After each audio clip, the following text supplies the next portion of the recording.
Welcome to all you Cancerians. Welcome for your monthly forecast horoscope for Cancer and for the month of November 2014. And what is important for you Cancerians during this month, or what are the planets doing?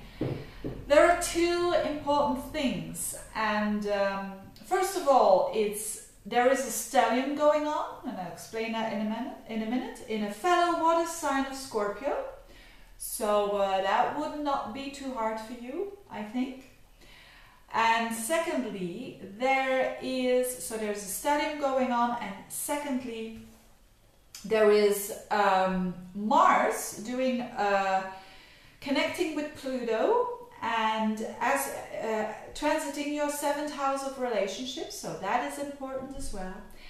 And actually there are three things, and the last thing is Saturn. Saturn is playing a huge role for all of us. Why? Let's start with the Saturn.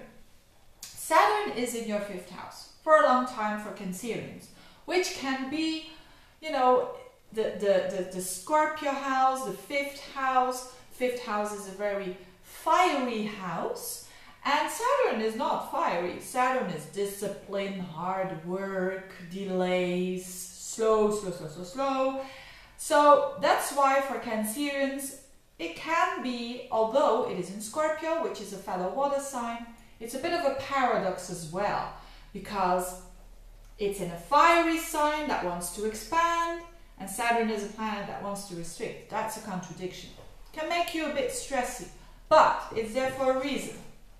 And Saturn has been there for a long time, for like 2 years now, and it's the last month. It's the last month that it's going to be in that 5th house. And with Saturn, it's always like that. With Saturn transits, the rewards come afterwards, after Saturn is gone with the transit, is done. And that will be next month. Next month it's in another house, and it starts to do its work there.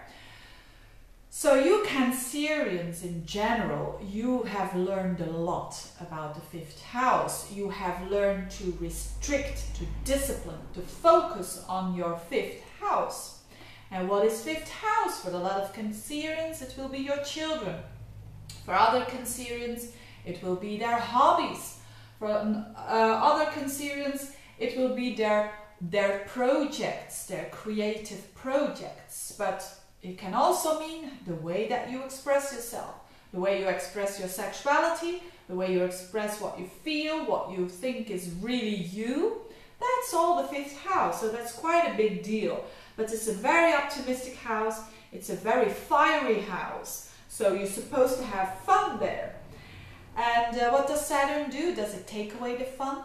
No, it wants it to make it a better area after Saturn has transited it. So it could be that you have been more disciplined, more working hard, more putting boundaries, because Saturn is boundaries. When it comes to that 5th house, so more boundaries with the children, for instance, more boundaries with not doing 5 hobbies at the same time, but doing 1 or 2, more boundaries with your creative projects, are structuring them more. Instead of doing 3 projects, just doing 1 and focusing on that.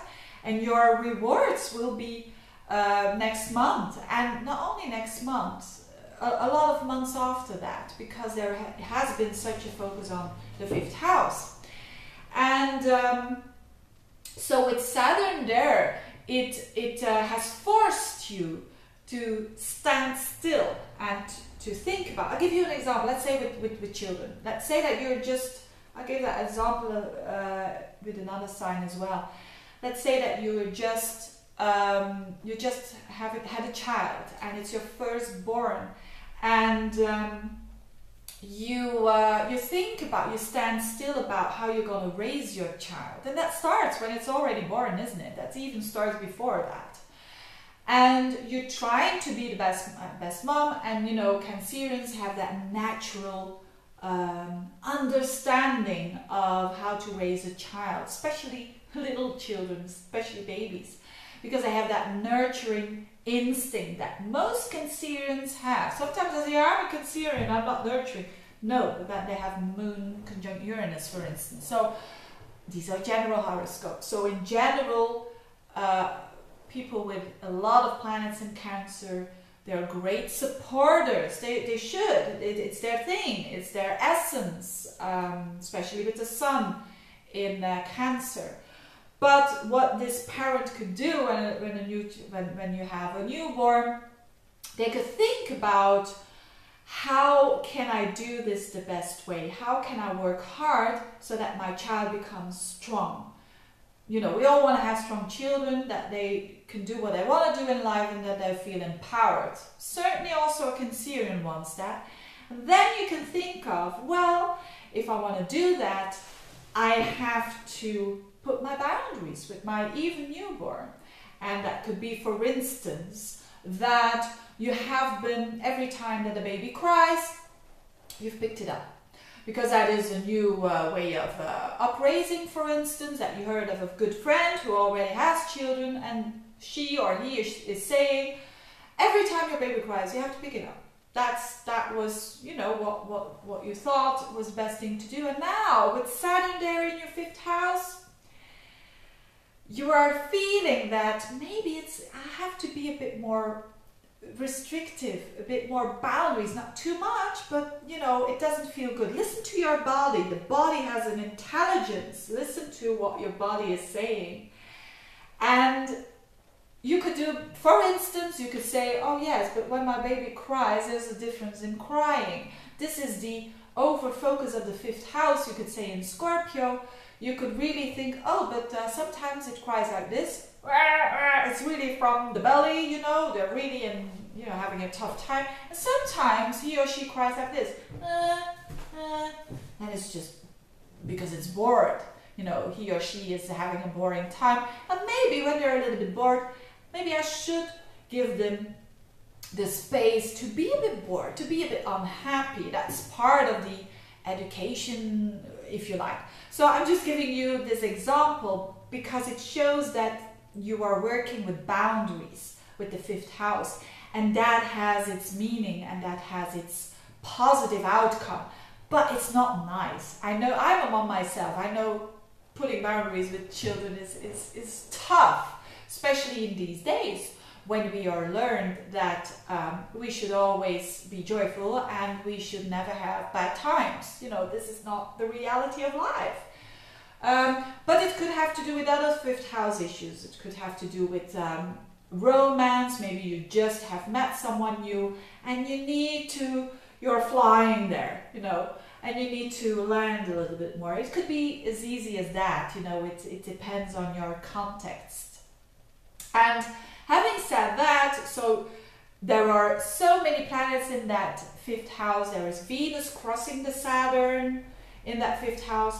There is Mercury also going crossing the Saturn, and there is also the Sun crossing the Saturn. That's why I say that this is such an emphasis on that 5th house. Not only the thinking, which is Mercury, it's also the feeling, which is Venus, and it's also the essence, which is the Sun.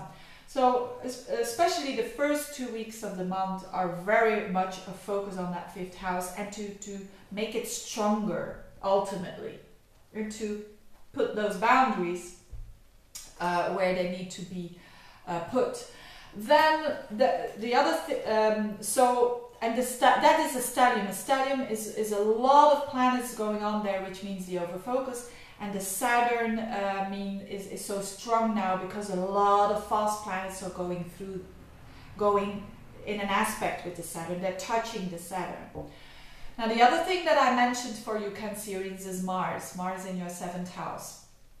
And Mars is, again, boundaries. I think for Cancerians it's a lot about boundaries. And for a Cancerian, that's not always easy to put boundaries towards other people, but also to put boundaries with yourself. And I think that this is going to be the case because you've got Mars, the planet of ego, going into your 7th house of relationships. So you can be sure that relationship will be more lively, to say the least. So you can perceive, if you're in a relationship, your loved one as more bossy. You can perceive them as more they're putting boundaries towards you, and you're saying, hey, what's going on here? Just think about it. Don't fight it straight away, but just think about it and try to understand that other person that you're close to, why they feel that I have to put a little bit more boundaries with you, or that you need to put some boundaries with yourself. If you are saying like to yourself, like, I'm too submissive, I give in all of the time, you need to start with yourself to put that boundary before you can put it towards someone else. So this is all what's happening with the Mars in your 7th house. And it also crosses Pluto. So Pluto is in your 7th house there, which intensifies it. So there's a bit of transformation going on in relationships as well. Let's say you have no relationship. Let's say that you say, I'm single now. Then it can have to do with more people coming into your life who are very Mars-like. So maybe you are attracting people who are more individuals, who have strong boundaries, and that teaches you something. It could also mean colleagues, that you have to make sure that you have healthy boundaries, so that you are confident putting those boundaries, but also not walking all over other people. And Cancerians will not do it that aggressively, but rather a bit under the surface. So keep that in mind. These are the things that you are learning during this month as well. So very profound month for Cancerians, very interesting month, and where a lot of growth will come once you've tackled all these things that I've just said. Very shortly, there is the full moon, because you are ruled by the moon. I mentioned the full moon and the new moon. The full moon is on the 6th of November, and it is in Taurus. It's a nice full moon in your 11th house, which means that maybe there are some things becoming more clear when it comes to your future, what you want to do in the future regarding to your friends. Maybe some things come to light there. So that's a good full moon. And then the new moon is in Sagittarius, which is your 6th house. So what can also happen with you is that you change things in your day-to-day routine. You change things in order for you to be healthier mentally and physically. Or your day-to-day routines. There is some new routine there that you want to make more sufficient, or an old routine that you want to make more sufficient, or a bad routine that you want to let go of. That could be the case as well. I've said enough, I think, I hope, and I wish you a very good month. Thank you a lot for listening, and see you next month. Bye-bye.